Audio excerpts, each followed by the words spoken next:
Hello everyone, welcome back to my channel अपनी tuition classes. So guys, इस video lecture में हम discuss करेंगे रिब्स एंड डायफ्राम मूवमेंट को। ठीक है। सो गाइस, इस टॉपिक में हम पढ़ेंगे क्या, इसमें हम पढ़ेंगे जब हम इनहेल करते हैं, एक्सहेल करते हैं एयर को, तो हमारे रिब्स एंड डायफ्राम की मूवमेंट क्या होती है, कि मीन्स रिब्स कौन सी साइड मूव करते हैं, डायफ्राम कौन सी साइड मूव करता है, हम ये पढ़ेंगे इस पूरे टॉपिक में। ठीक है guys, so let's start. Normally we take in air through our nostrils into the nasal cavity. Guys, हम एयर लेते हैं अपने नोज से, ठीक है, अपने नॉस्ट्रल से हम एयर लेते हैं। सो गाइज, एयर में सिर्फ ऑक्सीजन तो होगी नहीं, हम बोलते हैं हम ऑक्सीजन ही ले रहे हैं, पर क्या हम सच्ची में ऑक्सीजन ले रहे होते हैं? हाँ, ऑक्सीजन तो हम लेंगे ही साथ में, क्योंकि ऑक्सीजन हमारे सर्वाइवल के लिए इंपॉर्टेंट है। ऑक्सीजन तो लेंगे, लेकिन ऑक्सीजन के साथ और भी सारी गैसेज होंगी, जितनी भी गैसेज होंगी इन्वायरमेंट में, सारी थोड़े थोड़े परसेंट होती है। अब सारी नहीं हो सकती, मीन्स उसमें से कुछ गैसेस तो होती हैं। बहुत सारे डस्ट पार्टिकल्स भी होते हैं। जो डस्ट पार्टिकल्स होते हैं वो तो हमारे नोज़ के अंदर जो हेयर्स होते हैं वो उनको अंदर हमारी बॉडी के अंदर एंटर नहीं करने देते। पर लेकिन जो ऑक्सीजन के साथ और सारी गैसेस हैं, जो मिक्सचर ऑफ गैसेस हमारी बॉडी के अंदर जा रहे हैं, उनको वो नोज़ नहीं रोकता, तो मीन्स वो हमारी बॉडी के अंदर एंटर करते हैं। ठीक है, तो वो हमारी बॉडी के अंदर एंटर कैसे करते हैं? नॉस्ट्रल्स के थ्रू। ठीक है, फिर नॉस्ट्रल्स के थ्रू जब उन्होंने एंटर कर दिया तो फिर वो कहाँ पे जाते हैं? नेजल कैविटी में। कहाँ पे जाते हैं? नेजल कैविटी में। ठीक है, तो गाइस आपको क्वेश्चन भी आ सकते हैं कि जब एयर हमारे नॉस्ट्रल से जाती है तो वो कहाँ जाती है, मतलब नॉस्ट्रल से जब वो एंटर करती है तो वो कहाँ जाती है? नेजल कैविटी में जाती है। ठीक है, कहाँ जाती है? नेजल कैविटी में। फिर नेजल कैविटी से वो कहाँ जाएगी? विंड पाइप में। विंड पाइप आप सबको पता है, एक फुट पाइप होती है, एक विंड पाइप होती है। ठीक है, फुट पाइप से हम जो भी हमने खाना खाया होता है वो अंदर जाता है हमारी बॉडी के, विंड पाइप से एयर जाती है अंदर। ठीक है, तो नेजल कैविटी के बाद वो विंड पाइप में जाएगा, विंड पाइप के बाद वो लंग्स में जाएगा। ठीक है, इतना प्रोसेस सबको पता है। तो अब लंग्स कहाँ प्रेजेंट होते हैं? लंग्स प्रेजेंट होती है चेस्ट कैविटी में। ठीक है, तो ये भी आपको क्वेश्चन आ सकता है कि जो लंग्स होती हैं वो कहाँ प्रेजेंट होती है, तो आप क्या लिखोगे? चेस्ट कैविटी में। ठीक है, तो ये जो कैविटी है चेस्ट कैविटी, ये सराउंड होती है रिब्स से, कि मीन इसमें पूरी रिब्स होती हैं, ये लंग्स को सराउंड करती है। मीन लंग्स के आसपास इन्होंने पूरा एक रिब्स का केज बना दिया होता है, जिसको आप रिब केज भी बोलते हो। ठीक है, a large muscular sheet called diaphragm forms the floor of the chest cavity, कि एक बहुत बड़ी मस्कुलर शीट होती है। Muscular sheet in the sense कि वो मसल से, वो एक शीट टाइप होती है, वो हमारी मसल से बनी होती है। उसको क्या बोला जाता है? डायफ्रेगम। ठीक है, क्या बोला जाता है? डायफ्रेगम। तो जो डायफ्रेगम होता है वो चेस्ट कैविटी के नीचे एक फ्लोर टाइप बनाते हैं, क्योंकि ये जो डायफ्रेगम होता है ये चेस्ट कैविटी के नीचे प्रेजेंट होता है। अब चेस्ट कैविटी के नीचे प्रेजेंट होता है, ऊपर से ये एक बहुत लार्ज मस्कुलर शीट है। तो अब शीट टाइप आप ये भी कह सकते हो कि ये चेस्ट कैविटी का फ्लोर है। क्या क्या फ्लोर है चेस्ट कैविटी का? डायफ्रेगम। ठीक है, तो आपको ये भी पूछ सकते हैं मस्कुलर शीट कौन सी है जो चेस्ट कैविटी के नीचे फ्लोर बनाती है, तो आप क्या बोलोगे? डायफ्रेगम। ठीक है, और गाइस आपको डायफ्रेगम की डेफिनेशन भी पूछ सकते हैं, तो आप ये लिखोगे a large muscular sheet called diaphragm forms the floor of the chest cavity. ठीक है गाइस, मैं आपको डेफिनेशंस भी कराऊंगी।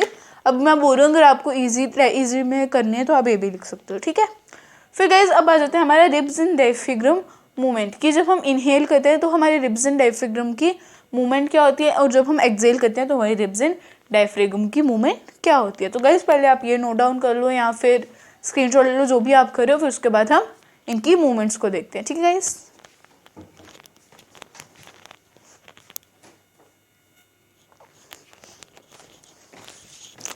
सो गाइस हम पढ़ेंगे जब हम इनहेलेशन करते हैं, जब हमारा इनहेलेशन का प्रोसेस होता है तो रिब्स एंड डायफ्रेगम की मूवमेंट क्या होती है। और जब ये रिब्स एंड डायफ्रेगम की मूवमेंट हो जाती है तो इसके रिजल्ट क्या होता है, कि मीन्स हमारी बॉडी में क्या होता है, मूवमेंट तो हो जाती है।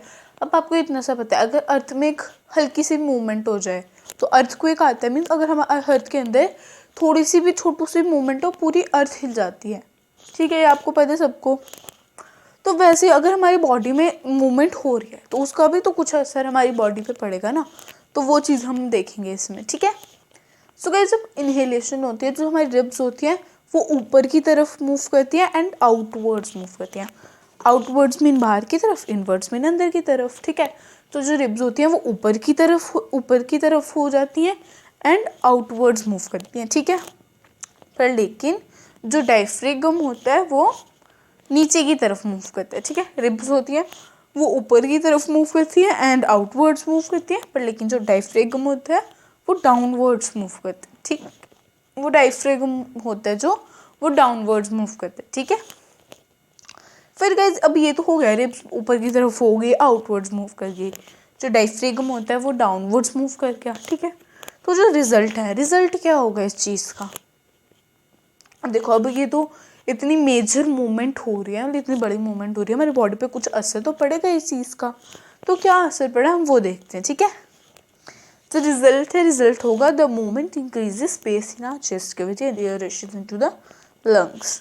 कि जब ऐसा होता है कि हमारी जो चेस्ट कैविटी है उसमें नॉर्मल एयर होती है, ठीक है। पर जब हम सांस लेते हैं, मीन्स जब हमारी जो होती हैं रिब्स होती हैं वो ऊपर की तरफ मूव हो जाती हैं, ठीक, ऊपर की तरफ होती हैं, बाहर की तरफ मूव करती हैं, तो क्या होता है हमारी चेस्ट कैविटी में स्पेस बन जाती है, हमारी चेस्ट कैविटी में और एयर आ सकती है।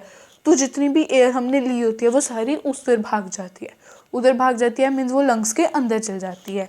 तो जब वो लंग्स के अंदर चली जाती हैं तो क्या होता है, जो लंग्स होती हैं वो एयर के अंदर फिल हो जाती है, कि मीन्स जितनी भी एयर होती है सारी लंग्स के अंदर चली जाती है। अब लंग्स के अंदर चली गई तो मीन्स अब हमारी लंग्स है पूरी एयर से फिल है, ठीक है।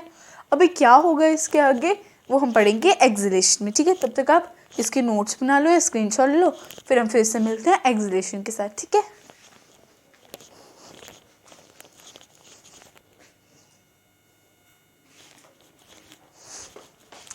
सो गाइस अब हम देखेंगे एक्सलेशन में रिब्स एंड डायफ्राम की मूवमेंट एंड उसका रिजल्ट क्या होता है। सो गाइस जब हम एक्सेल करते हैं, इनहेल करते थे तो रिब्स ऊपर होती थी, तो मीन्स जब हम एक्सेल करेंगे तो रिब्स नीचे होंगी, मीन्स डाउनवर्ड जाएंगी। अभी जब हम इनहेल करते थे तब जो रिब्स थी वो आउटवर्ड्स मूव करती थी। अब जब हम एक्सेल करेंगे तो इनवर्ड्स मूव करेंगे, मीन्स जब हम एक्सेल करते हैं एयर को तो जो हमारी रिब्स होती हैं वो डाउनवर्ड्स मूव करती हैं एंड इनवर्ड्स मूव करती हैं, डाउनवर्ड्स मूव करती हैं एंड इनवर्ड्स मूव करती हैं, ठीक है। अब जब डायफ्राम था वो डाउनवर्ड्स मूव करता था जब हम इनहेल करते थे, तो जब हम एक्सेल करते हैं तो वो कौन सी साइड होता है, अपवर्ड्स मूव करता है, ठीक है। मीन्स आप ये भी कह सकते हो कि वो अपनी एक्चुअल पोजीशन पर आ जाते हैं, ठीक है। डायफ्राम कौन सी साइड मूव करेगा, अपवर्ड्स, रिब कौन सी साइड मूव करेंगे, डाउनवर्ड्स एंड इनवर्ड्स, ठीक है। सो गाइस इस सब का जो हुआ है अभी एक्सलेशन हुई तो उसका रिजल्ट क्या होगा। अब देखो ये भी तो एक बहुत बड़ी मूवमेंट आ गई, मेजर मूवमेंट आई, तो अब इसका रिजल्ट क्या होगा तो वो देखते हैं। This reduces the size of the chest cavity and it is pushed out of the lungs. ऐसा कुछ नहीं है, this reduces the size of the chest cavity and it is pushed out of the lungs। कि ये जब देखो जब हम इनहेल करते थे तो चेस्ट कैविटी की स्पेस बढ़ जाती थी, वो ज़्यादा एयर लेता था, ठीक है।